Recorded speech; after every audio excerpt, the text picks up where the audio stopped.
আমাদের অনন্য স্টোরি সকল প্রকার পার্ট গল্প দেখতে আমাদের চ্যানেলটি সাবস্ক্রাইব করে পাশে থাকা বেল আইকনটিতে ক্লিক করে অল নোটিফিকেশন অন করে দিন। দুঃখিত, আমার ভুল হয়ে গেছে। হুঁশ এলো ইন্ধনের। চোখ বন্ধ করে নিজেকে একটু নিয়ন্ত্রণ করে বলল, সরি, আসলে কেউ আমার পার্সোনাল জিনিসে হাত দিক সেটা আমার একদম পছন্দ না। রাগ উঠে যায় আমার। ভবিষ্যতে খেয়াল রাখবে। তুমি বরং এখন যাও, বাকি অঙ্ক আমি তোমাকে পরে বুঝিয়ে দেব। পঙ্খিয়ার এক মুহূর্ত না দাঁড়িয়ে দ্রুত পায়ে প্রস্থান করলো ওখান থেকে। এতটুকু সামান্য কারণে ইন্ধনের এত ক্রোধ কেমন যেন হজম হলো না পঙ্খির। লোকটাকে যতটা সহজ ভেবেছিলাম ততটাও না। আজকের এই ব্যবহার অন্তত সেটাই বয়ান করছে। কি এমন না জানি ছিল ওই জিনিসটা। দিন গড়ায় আপন গতিতে। মাসের পরিবর্তনে গ্রীষ্মকে বিদায় জানিয়ে প্রকৃতিতে নামে আষাঢ় মাস। বর্ষাকাল এখন। কখনো ঝুম বৃষ্টি তো কখনো ঝোড়ো হাওয়ায় পরিবেশটা অনেকটা শীতল করেছে। খাল বিল ভরে উঠেছে, পানি ছড়িয়ে পড়ছে ক্ষেত খামারেও। চারিদিকে এখন শুধুই থই থই পানি। আম কাঁঠালের পাকা ঘ্রাণে মৌ মৌ হচ্ছে পরিবেশ। আম কাঁঠালের পরব খাওয়াতে জামাইদের দাওয়াতের ধুম পড়েছে। ঘরে ঘরে চলছে জামাইদের আপ্যায়ন। চেয়ারম্যান বাড়িতেও তার ব্যতিক্রম নয়। পঙ্খির সব ফুপু শাশুড়িদের পরিবার এবং তাদের মেয়ে জামাইদের আম পরবের জন্য দাওয়াত দিয়ে আনা হয়েছে। এজন্য বাড়িতে এখন খুবই ব্যস্ত সময় কাটছে তার। অতিবাহিত এই এক মাসে তেমন কোনো পরিবর্তন ঘটেনি পঙ্খির জীবনে। সবই চলছিল স্বাভাবিক রূপেই। সেদিনের ব্যবহারের জন্য ইন্ধন পঙ্খির কাছে লজ্জিত হয়েছে। পঙ্খিও সেটা নিয়ে আর কথা বাড়ায়নি। মাঝে মধ্যেই পঙ্খিকে পড়া বুঝিয়ে দিত ইন্ধন। পঙ্খিও খুব সহজে ইন্ধনের পড়া বুঝে নিত। সবই ঠিকঠাকই চলছিল। তবে হঠাৎই একদিন কেমন সব বদলে গেল। ঠিকগুলো কেমন বেঠিক হয়ে গেল। কিন্তু পঙ্খি কিছু বুঝে উঠতে পারল না। দিনটা ছিল শনিবার। পঙ্খির এক্সাম শুরু হয়েছে। প্রভাতকালে উঠে তড়িঘড়ি করে সব কাজ শেষ করে পরীক্ষার জন্য রওনা হয় সে। শামসুল মজুমদার তার জন্য একটি রিজার্ভ সিএনজি ঠিক করে রেখেছে। সেটাতে করেই যায় সে। সিএনজিতে বসে বাইরের দিকে তাকিয়ে আছে পঙ্খি। কলেজে যাওয়ার রাস্তায় তার গ্রামটা পড়ে। নিজের আপনজন কাউকে দেখার আশায় বাইরে তাকিয়ে থাকে সে।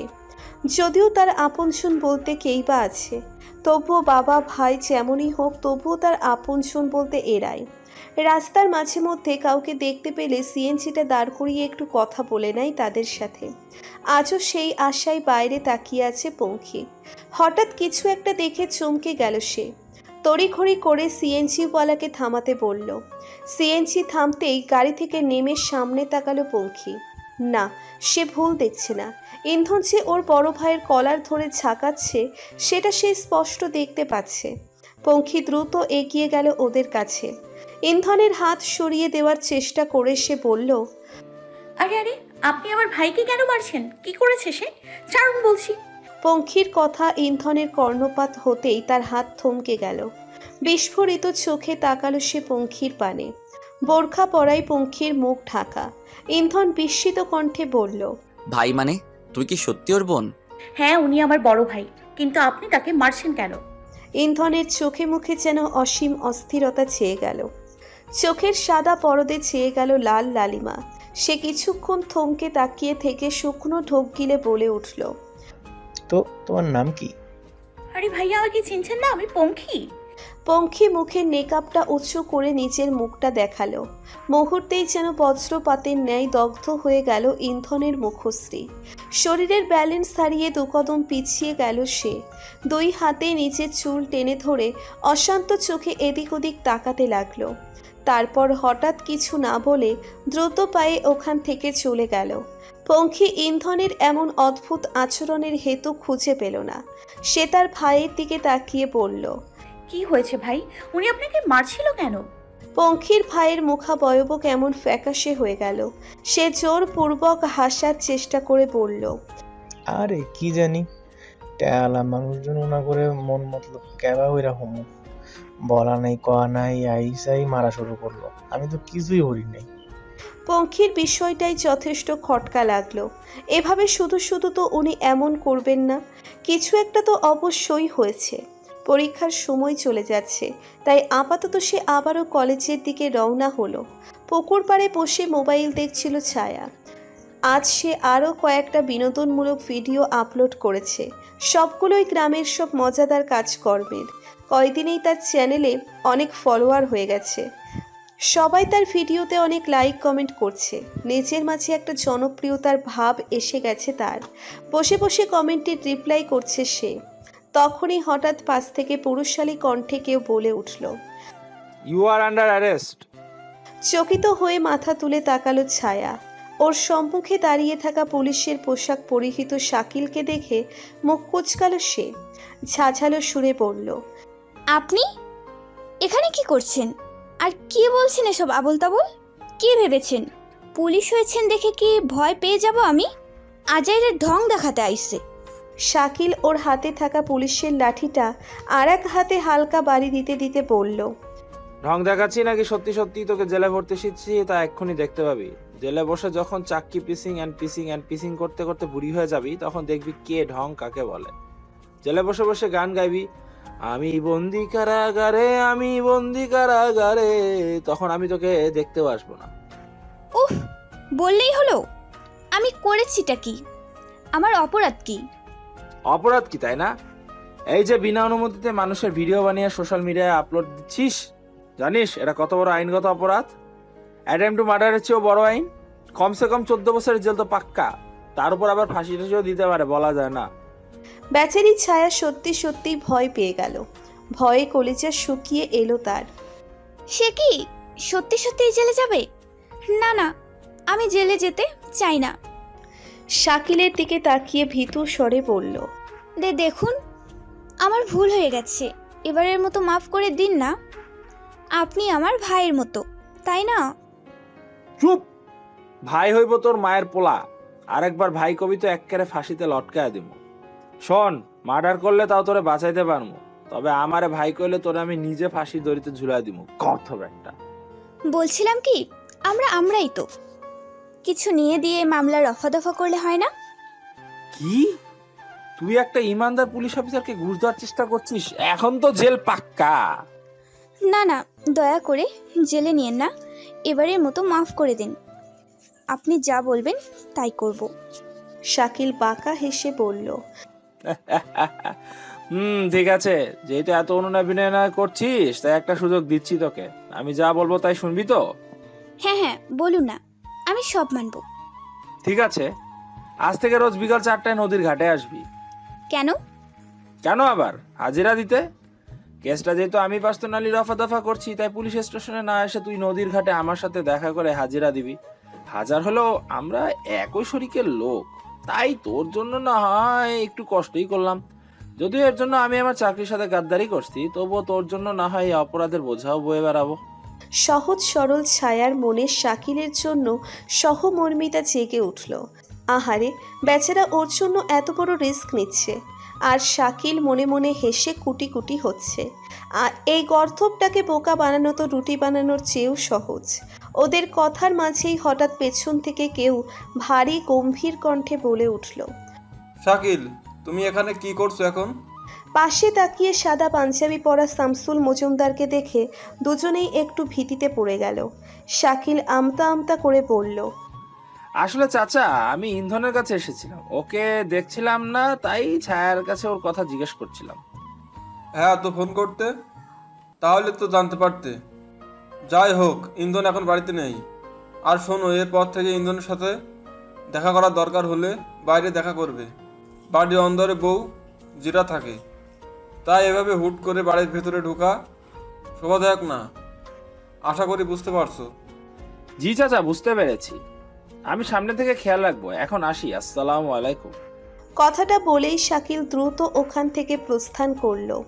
সাথে সাথে ছায়াও দ্রুত বাড়ির ভেতর চলে গেল। শামসুল মজুমদারের মাথায় শঙ্কা ঢুকছে, এই ছেলেটাকে বাড়ির ভেতরে কিছুতেই আসতে দেওয়া যাবে না। পুলিশের লোক সে, কখন না আবার মাটি খুঁড়ে গোপন রহস্য উদ্ঘাটন করে ফেলে। দিবাভাগের আলোকে বিদায় জানিয়ে কৃষ্ণকায় আধারে নিমজ্জিত হয়েছে ধরণী। পঙ্খির রুমে আজ ওর ফুপু শাশুড়ি মেয়েরা এসে শুয়ে আছে। বেচারি পঙ্খি নিজের শোবার জায়গাটাই খুঁজে পাচ্ছে না, তাই বই খুলে বসে থাকলেও তাতেও মনোনিবেশ করতে ব্যর্থ হচ্ছে পঙ্খি। মস্তিষ্কের মাঝে চলছে শুধু তখনকার সেই কথা। উনি কেন ভাইকে মারছিল? উনি কি ভাইকে আগে থেকে চেনেন? প্রশ্নের বেড়াচাল থাকলেও জবাব পাবে কোথায়? ইন্ধন এখনো বাড়ি ফেরেনি, না হলে ওনাকেই জিজ্ঞেস করত পঙ্খি। কিন্তু আজ এত রাত হয়ে গেছে তবুও উনি বাড়ি ফেরেননি। রাবেয়া চাচি তখন বারবার ওনার কথা বলে চিন্তিত হচ্ছিলেন। উনি নাকি কারোর ফোনও ধরছে না। হঠাৎ করে ওনার হলোটা কি? দিন দিন কেমন যেন লোকটা রহস্যজনক হয়ে যাচ্ছে। সময় তখন হয়তো 11 কি 11:30। ঠাস করে কিছু পড়ে যাওয়ার শব্দ পেয়ে একটু হকচকিয়ে উঠল পঙ্খি। পাশে ফিরে দেখল সবগুলো ঘুমে কাদা হয়ে আছে। বাড়ির সবাই হয়তো এতক্ষণে ঘুমিয়ে পড়েছে। তাহলে শব্দ কিসের হলো? রান্নাঘরে বিড়াল ঢুকলো না তো? ভাবনাটা মাথায় আসতেই তড়িঘড়ি করে উঠে দাঁড়িয়ে বাইরের দিকে অগ্রসর হলো সে। করিডোরে আসতেই দেখল ইন্ধন পড়ে আছে। পঙ্খি একটু ঘাবড়ে গেল। সামনে এগোতে নিলে তার আগেই ইন্ধন নিজের প্রচেষ্টাতেই উঠে দাঁড়ালো। সামনে পঙ্খিকে দেখে ঢুলু ঢুলু এলোমেলো পায়ে ওর পানে এগিয়ে যেতে লাগলো। পঙ্খি অপ্রস্তুত হয়ে পড়ল। ইন্ধনকে দেখে কেমন বিধ্বস্ত লাগছে। হয়েছেটা কি ওনার? ইন্ধন এগিয়ে আস্তে আস্তে আবারও পড়ে যেতে নিলে পঙ্খি ওকে ধরে ফেলল। সাথে সাথে একটা তীব্র দুর্গন্ধ এসে লাগলো ওর নাকে। পঙ্খি ইন্ধনকে সোজা, আপনি নেশা করেছেন? ইন্ধন কোনো জবাব দিল না। লাল হয়ে ওঠা চোখে তাকিয়ে থেকে পূর্বের ন্যায় সে অগ্রসর হচ্ছে। ইন্ধনকে এভাবে এগিয়ে আসতে দেখে পঙ্খি আরও ঘাবড়ে গেল। ধীরে ধীরে সে পেছাতে লাগলো। একসময় দেওয়ালের সাথে লেগে গেল সে। ইন্ধন পঙ্খির সামনে এসে দুই হাত পঙ্খির দুই পাশে দেওয়ালে রেখে তাকে আটকে ফেলল। ইন্ধনের এহেন কার্যে পঙ্খি চরম অস্বস্তিতে পড়ে গেল। সংকুচিত হয়ে বলল, কি করছেন আপনি? দেখুন, আপনার এখন হুঁশ নেই। রুমে গিয়ে শুয়ে পড়ুন, আমরা বরং কাল কথা বলবো। তাচ্ছিল্যপূর্ণ হাসি দিল ইন্ধন।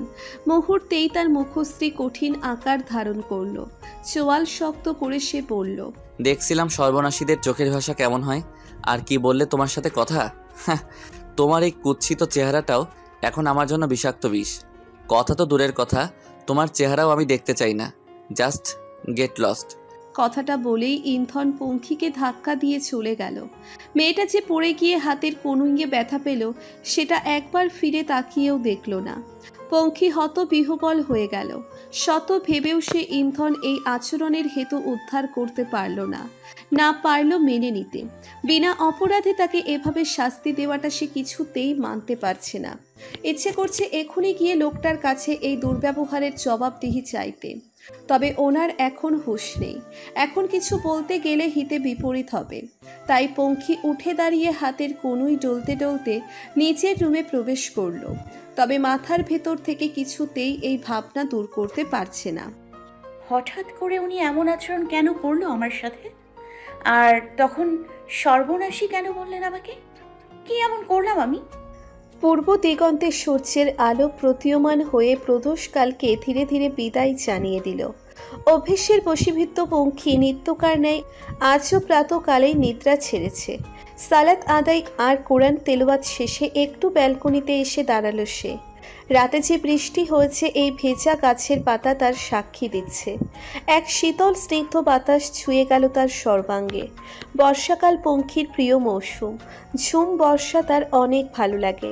রাতের বেলা যখন টিনের চালায় বৃষ্টির ফোঁটা রিনিঝিনি শব্দ তুলে তখন ঘুমটা যেন আরও শান্তির হয়। যদিও এই বাড়িতে টিনের চালা নেই, তবুও যেটুকু শোনা যায় সেটুকুই উপভোগ করার চেষ্টা করে। বৃষ্টিতে ভিজতেও তার খুব ভালো লাগে। আগে কত বৃষ্টিতে ভিজেছে সে। বৃষ্টিতে ভিজে খেতে খামারে কাদার ভেতর লাফিয়ে বেরিয়েছে। ওর সাথে থাকতো কিছু বিচ্ছুর দল। তবে এখন তো এসব শুধুই অতীত। এ বাড়িতে আসার পর আর বৃষ্টির সান্নিধ্যে পাবার সৌভাগ্য হয়নি তার।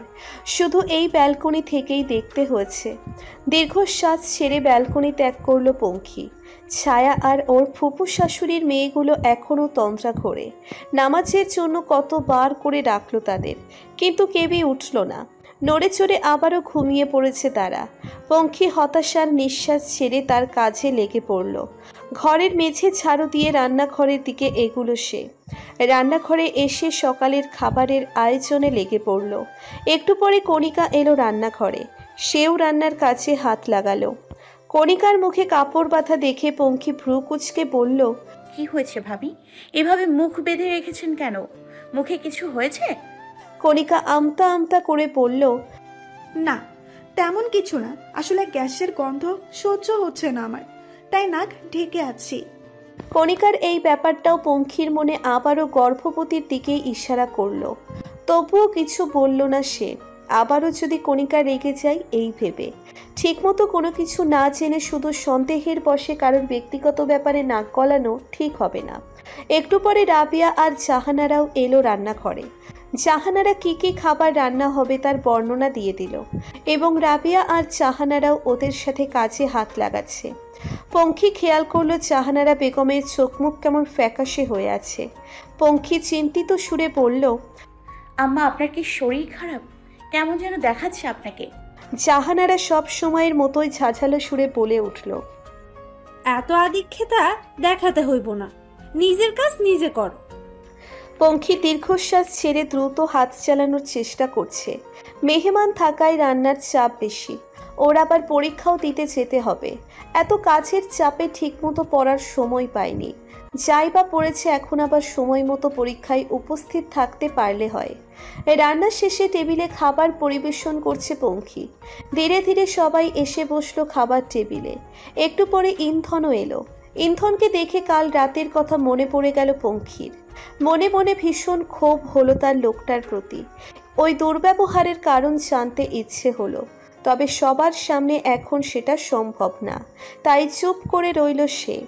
ইন্ধন চেয়ার টেনে বসতেই রাবিয়া ছেলের মুখের দিকে তাকিয়ে উদ্বিগ্ন হয়ে বলল, কি হয়েছে বাবা? চেহারার এমন বেহাল দশা কেন? তোর কি শরীর খারাপ করেছে? বলতে বলতে ইন্ধনের মাথা কপালে হাত বোলাতে লাগলো। ছেলের চিন্তায় রাবিয়ার মন অস্থির। পঙ্খী একবার আর চোখে তাকিয়ে দেখল ইন্ধনের চোখ মুখ সত্যিই কেমন যেন হয়ে আছে। চোখ দুটো তো অসম্ভব লাল হয়ে আছে। রাতভর নেশা করলে আর কি হবে। ইন্ধন খিটখিটে কণ্ঠে বলল, আরে কিছুই হয়নি মা, তুমি শুধু অস্থির হইও না। রাতে ঘুম ঠিক মতো হয়নি, তাই এমন দেখাচ্ছে। সত্যি তো? আচ্ছা, এখন খেয়ে নি, খেয়ে দে, একটু আরাম কর, ভালো লাগবে। মা, আমার খেতে ইচ্ছে করছে না এখন। আমি একটু উল্লাপাড়া যাব, এমপির সাথে মিটিং আছে, ওখানে কিছু খেয়ে নিব। না না, আমি তোকে খালি মুখে যেতে দিব না, কিছু খেয়ে যা। পঙ্খী ইন্ধনের জন্য একটা পরোটা আর পায়েস নিয়ে এসো তো। পঙ্খী মাথা ছাকিয়ে একটা প্লেটে পরোটা আর পায়েস নিয়ে এসে ইন্ধনের সামনে রাখলো। ইন্ধন খেতে না চাইলেও রাবিয়া মানল না। তিনি নিজের হাতেই খাইয়ে দিতে লাগলেন। ইন্ধন একবারের জন্যেও পঙ্খীর দিকে চোখ তুলে তাকায়নি। বিষয়টা প্রথমে তেমন লক্ষ্য না করলেও অনেকটা সময় অতিবাহিত হওয়ার পর পঙ্খীর নজরে আসলো বিষয়টা। সে খেয়াল করলো ইন্ধন সব দিকে তাকাচ্ছে, শুধু ওর দিকেই তাকাচ্ছে না, আর না কোনো কথা বলছে ওর সাথে। ইন্ধনের মতি গতি কিছুই ঠাউর করতে পারছে না সে। একে তো কাল রাতে এমন দুর্ব্যবহার করলো, তবুও পঙ্খী ভেবেছিল হয়তো নেশার ঘোরে হুঁশ না থাকাই অমন করেছে। হয়তো সকালে নিজের কাজে লজ্জিত হবে, সরি বলবে, কিন্তু এখানে তো সেসবের কোনো বালাই দেখা যাচ্ছে না। হয়েছেটা কি লোকটার?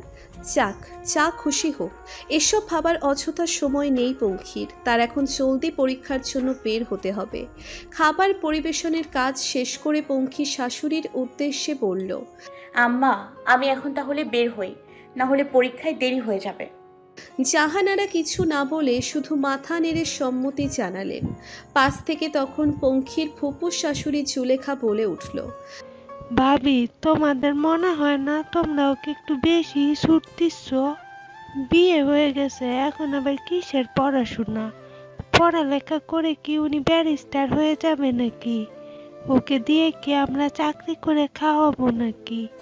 জাহানারা বলে উঠলেন, আমি কি জানি এসব তোমার ভাইয়ের সিদ্ধান্ত? খোদে চাও মেয়ের সাথে সাই দিয়ে বললেন,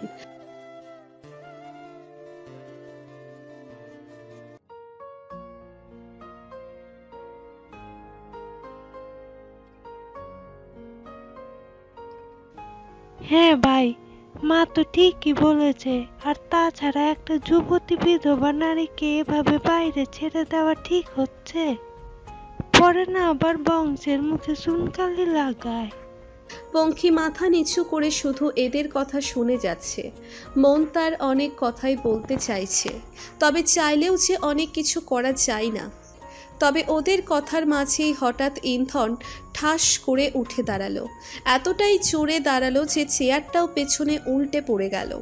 চোখ মুখের ভাব কেমন কঠিনত্ব হয়ে উঠেছে।